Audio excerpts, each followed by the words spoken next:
C'est la grande mode du moment et évidemment, nous ne pouvions pas passer à côté. Bonjour les amis, bienvenue sur notre chaîne Cuisine Pratique pour les non-voyants, chaîne sur laquelle évidemment tous les passionnés de cuisine sont les bienvenus. Alors, la grande mode, eh bien, c'est le pocket bowl ou pokeball. Je ne suis pas tout à fait certaine de la prononciation. Si vous avez une idée de quelle est la bonne prononciation et le bon orthographe, ce serait vraiment sympa de me le mettre en commentaire. Merci d'avance. Alors, cette recette, elle prend un petit peu de temps. Elle est par contre super sympa à préparer. Alors, on va vous décrire toutes les astuces étape par étape, parce qu'il y a quand même des petites astuces. Alors, la base de ce plat, c'est le riz. Ça, c'est la base. Après, il va falloir garnir, bien évidemment, ce riz. Et l'avantage, c'est qu'on met tout dans le même plat. Pour autant, ça n'est pas une salade de riz, hein, on est bien d'accord. Notre pocket bowl, il va être végétarien.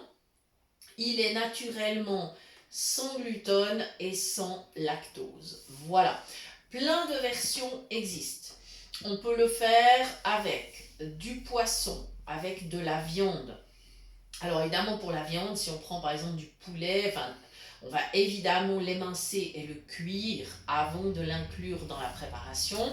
Si on prend du poisson, alors il faudrait du poisson cru, mais attention parce que le poisson cru, il faut vraiment habiter dans une région où on est certain d'en avoir et qui soit vraiment extra frais. Là où moi j'habite, franchement, c'est pas trop possible. Donc, je ferais plutôt avec du poisson fumé. Voilà, ce serait, ou peut-être même des petits fruits de mer cuits, enfin voilà, style petites crevettes, voilà. Mais là aujourd'hui, c'est végétarien. Donc la base, c'est notre riz blanc qui a été cuit, donc bien sûr, donc juste dans de l'eau salée. C'est un riz tout à fait traditionnel qui va bien pour le riz créole, hein. Ensuite, j'ai refroidi mon riz, bien sûr. Alors, l'idéal, ce serait même de le préparer d'avance, de le laisser refroidir. Là, ce que j'ai fait simplement, c'est que j'ai mis dans une passoire et que j'ai mis de l'eau froide dessus. Le refroidissement s'est fait assez vite, il n'y avait vraiment pas de problème. Ensuite, pendant que tout ça se faisait, j'ai préparé ma sauce. J'ai mis 4 citrons verts parce qu'ils ne sont pas très grands. J'ai ajouté de l'huile d'olive, de la sauce de soja et du poivre. Voilà, ça c'est ma sauce. Et j'ai profité, tant que ma sauce était prête, de directement couper 2 avocats, enfin couper, ils ont été coupés en 2 et ensuite vidés avec la petite cuillère pour ne pas faire des morceaux trop grands. Et ainsi, l'avocat a été directement mis dans la sauce, ce qui lui évite de noircir et de s'oxyder. Voilà, ça c'est une astuce. Ensuite, j'ai préparé une omelette avec 3 œufs, donc on peut mettre 3 ou 4 œufs, ça c'est comme on veut. Là, c'est un plat pour 2 personnes, hein, je précise bien. Après, vous augmentez les quantités au fur et à mesure si vous êtes plus nombreux. Donc j'ai fait une omelette avec 3 œufs. Et pour éviter de salir une poêle à frire, eh bien, j'ai pris mon petit omeletto pour cuire mon omelette au micro-ondes parce que c'est tellement pratique. Et au moins, je suis sûre d'arriver à la démouler, ça ne colle pas. On vous avait d'ailleurs déjà donné une recette, hein, avec l'omeletto, donc si jamais, on pourra vous la remettre en lien dessous dans les commentaires. Voilà, donc la petite omelette a été découpée en petits morceaux. Elle a été ajoutée avec l'avocat et le riz dans la sauce. Ensuite, eh bien, ce riz avec l'avocat et l'omelette a été réparti dans 2 grandes assiettes rectangulaires. C'est un repas principal, hein. Il n'y aura pas d'entrée spécialement, pas forcément de dessert non plus. C'est un plat principal. Donc on a pris 2 grandes assiettes. Alors l'astuce que je vous donne si vous n'êtes pas sûr d'arriver à répartir comme il faut, c'est de faire chaque fois une cuillère dans une assiette alternativement et ainsi vous êtes sûr que les portions sont équivalentes. Et maintenant, dernière étape, j'ai des pêches. Alors maintenant ce que je vais faire, je vais commencer, alors bien sûr ça a été lavé, hein, évidemment. Et maintenant, je vais, avec mon couteau, eh bien, glisser la lame le long de la pêche pour faire des morceaux et garnir donc le tour du riz afin de terminer ma présentation. J'aurai encore des petites tomates. Alors, une chose à la fois. Donc, je continue de glisser la lame le long de mon fruit en faisant le tour.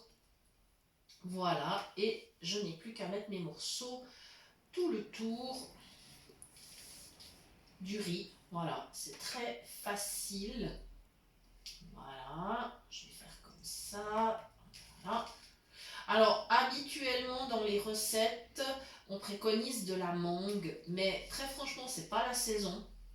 Elles ne sont pas au top en ce moment, les mangues. Alors, ça aurait été dommage, c'est pour ça que j'ai mis de la pêche, qui est beaucoup plus actuelle sur les marchés, évidemment. Voilà. En plus, c'est vrai que bon, si on ne veut pas non plus consommer des fruits qui viennent de trop loin, ben voilà, la pêche, c'est bien, surtout quand c'est la saison. Après, je ne vous cache pas que l'hiver, moi j'aime beaucoup les mangues. Voilà. Et de toute façon, l'avocat vient de loin lui aussi. Voilà, deuxième pêche pour la deuxième assiette. Donc une pêche par personne, c'est bien.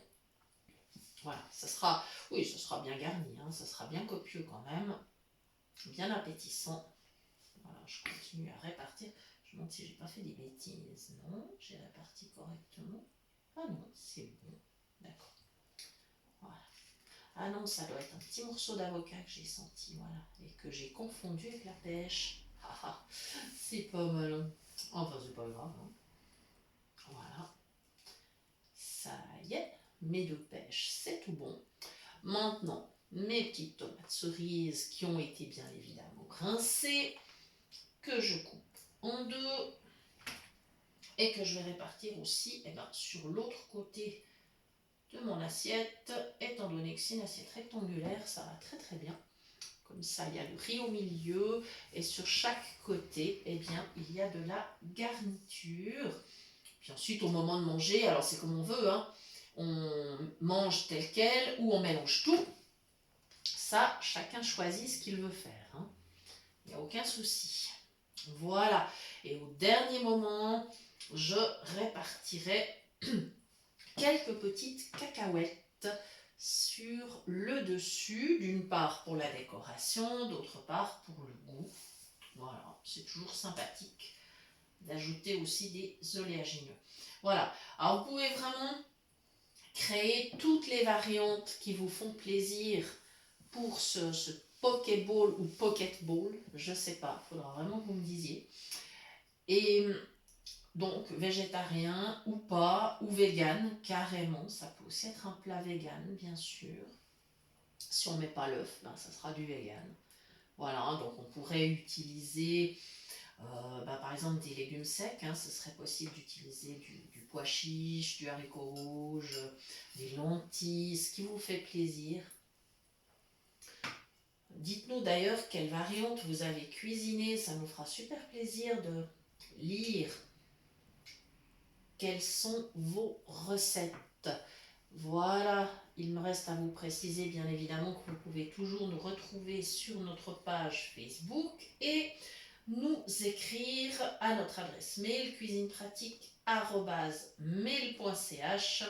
Nous vous répondons le plus rapidement possible, en général dans un délai de 2 à 3 jours. Voilà, il me reste à vous remercier d'avoir suivi cette recette. J'espère que vous allez bien vous régaler. Et nous vous souhaitons une agréable journée, un bon appétit. Nous vous disons à très bientôt pour de nouvelles idées cuisine. Merci!